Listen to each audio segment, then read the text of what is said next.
Sebelum Allah menciptakan bumi ini, dunia ini masih gelap dan Allah mulai berfirman. Pada hari pertama, Tuhan menciptakan bumi di mana pada saat itu bumi masih kosong dan belum ada kehidupan di dalamnya. Pada hari kedua, Tuhan menciptakan langit dan juga masih dalam keadaan yang kosong dan belum ada benda-benda langit di atas dan di bawah. Hari ketiga, Tuhan menciptakan daratan yang meliputi benua, pulau, dan gunung-gunung. Dan di hari yang sama juga Tuhan menciptakan lautan dan juga tumbuh-tumbuhan. Hari keempat, Tuhan menciptakan benda-benda langit, yaitu matahari, bulan, dan bintang. Hari kelima, Tuhan menciptakan segala binatang yang hidup di bumi, baik dari yang hidup di darat, air, dan juga udara. Hari keenam, Tuhan menciptakan manusia sebagai citra Allah, diciptakannya laki-laki dan perempuan untuk tinggal dan beranak cucu di bumi.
Teori Big Bang.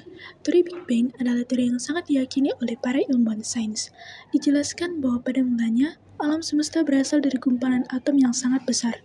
Suhu gumpalan atom ini diperkirakan berkisar antara 10 miliar sampai 1 triliun derajat Celcius. Gumpalan atom tersebut meledak 15 miliar tahun yang lalu. Sisa-sisa ledakan inilah yang menyebar dan menjadi awan hidrogen. Awan ini membentuk bintang-bintang yang kemudian membuat bintang berpusat membentuk galaksi dan membentuk planet-planet. Fenomena alam yang mewakili teori atom salah satunya ialah planet bumi yang mengelilingi matahari. Model atom tersebut dikutip dari ilmuwan Rutherford. Hipotesanya bahwa atom tersusun dari inti atom dan elektron yang mengelilingi inti dan satu sama lain terpisah oleh ruang hampa. Namun, kelemahan dari hipotesa tersebut ialah model atom tersebut tidak dapat menerangkan mengapa elektron tidak pernah jatuh ke dalam inti sesuai dengan teori fisika klasik. Berdasarkan geologi, zaman praaksara dibagi menjadi 4, yaitu zaman tertua Arkaikum, zaman primer atau zaman hidup tua Paleozoikum, zaman sekunder atau zaman hidup pertengahan Mesozoikum, serta zaman hidup baru atau Neozoikum. Setelah planet bumi terbentuk, bumi mengalami 4 zaman. Zaman yang pertama ialah zaman Arkaikum. Zaman Arkaikum adalah zaman tertua yang berlangsung kurang lebih 2500 juta tahun. Pada zaman itu, bumi masih merupakan bola gas sangat panas yang berputar pada porosnya, sehingga pada masa itu kehidupan di bumi belum ada. Zaman yang kedua ialah zaman Paleozoikum. Zaman Paleozoikum adalah zaman di mana keadaan bumi masih belum stabil.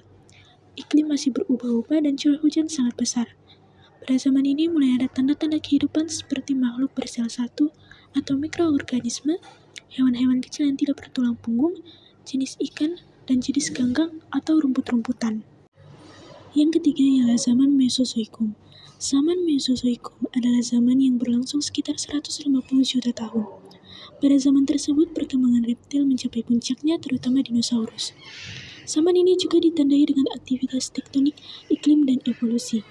Secara perlahan, benua-benua mengalami pergeseran dari saling menyatu menjadi terpecah seperti saat ini. Pergeseran ini juga menimbulkan berbagai perkembangan evolusi lainnya. Sepanjang periode ini, terjadi iklim hangat yang berperan penting bagi evolusi spesies hewan baru. Pada akhir zaman ini, dasar-dasar kehidupan modern pun terbentuk. Yang keempat ialah zaman Neozoikum. Zaman ini berlangsung sekitar 60 juta tahun yang lalu. Saat itu keadaan bumi sudah semakin memungkinkan untuk mendorong munculnya makhluk hidup lainnya seperti binatang menyusui atau mamalia, sejenis kera dan monyet. Pada zaman ini terbagi lagi menjadi dua zaman, yakni zaman tersier dan zaman kuarter. Ciri-ciri zaman tersier ialah yang pertama, berlangsung sekitar 60 juta tahun. Yang kedua, telah muncul berbagai jenis manusia purba. Yang ketiga, terdapat banyak migrasi hewan ke seluruh bagian dunia untuk menyesuaikan. Yang kedua ialah zaman kuarter. Ciri-ciri zaman kuarter ialah yang pertama, sudah terdapat manusia modern atau Homo sapiens.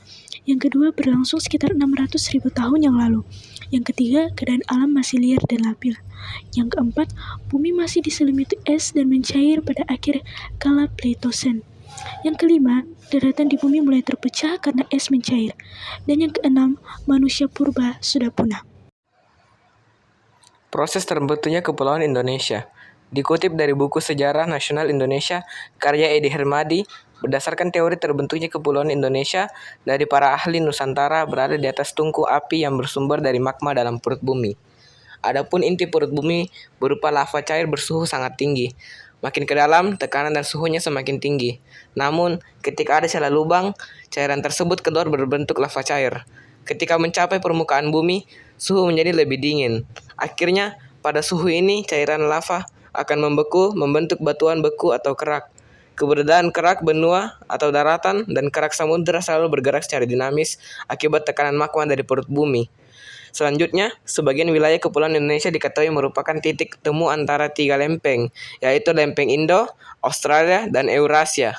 Lokasi ini sering mendapatkan dampak dari pergerakan lempeng-lempeng tersebut, baik subduksi, abduksi, dan kolisi.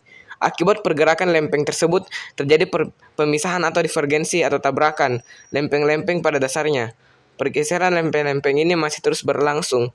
Para ahli pun berpendapat bahwa wilayah ini, Kepulauan Indonesia secara tektonis, merupakan wilayah yang sangat aktif dan labil, sehingga rawan gempa sepanjang waktu. Adapun sejarah terbentuknya Kepulauan Indonesia terjadi di masa Mesozoikum atau 65 juta tahun yang lalu. Saat itu, kondisi geografis masih merupakan samudera yang luas, namun terjadi kegiatan tektonis yang aktif sehingga lempengan Indo-Australia, Eurasia, dan Pasifik bergerak. Akibat adanya pergerakan tersebut, benua Eurasia menjadi terpecah-pecah menjadi pulau yang terpisah satu sama lainnya. Sebagian bergerak ke selatan menjadi Pulau Sumatera, Jawa, Kalimantan, Nusa Tenggara Barat, dan Pulau Banda. Hal yang sama juga terjadi pada benua Australia, di mana bagian utaranya bergerak membentuk Pulau Timor, Kepulauan Nusa Tenggara, Timur, dan sebagian Maluku Tenggara. Kalimantan dan Jawa dipisahkan laut dangkal yang terjadi akibat proses kenaikan permukaan laut atau transgresi. Saat itu juga Pulau Sulawesi sudah mulai terbentuk, sementara Papua sudah mulai bergeser ke utara. Faktor terbentuknya Kepulauan Indonesia adalah kegiatan tektonis dari dalam bumi. Hingga saat ini, Kepulauan Indonesia masih terus bergerak secara dinamis.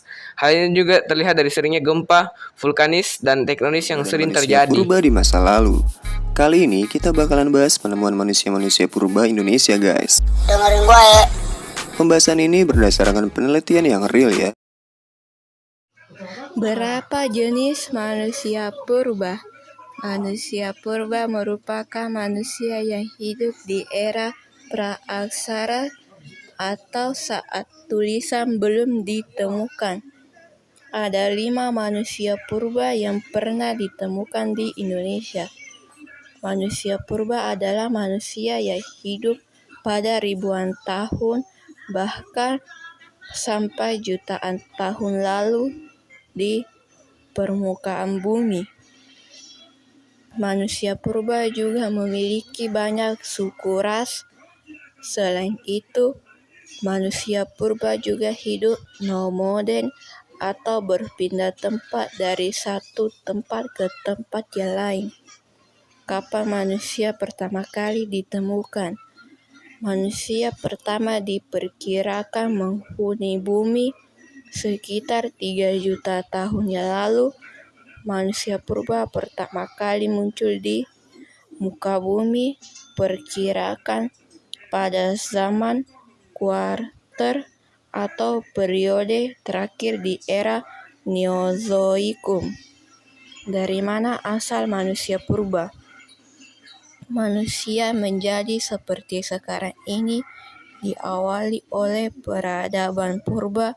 Peneliti mengatakan bahwa benua Afrika adalah tempat manusia pertama berasal.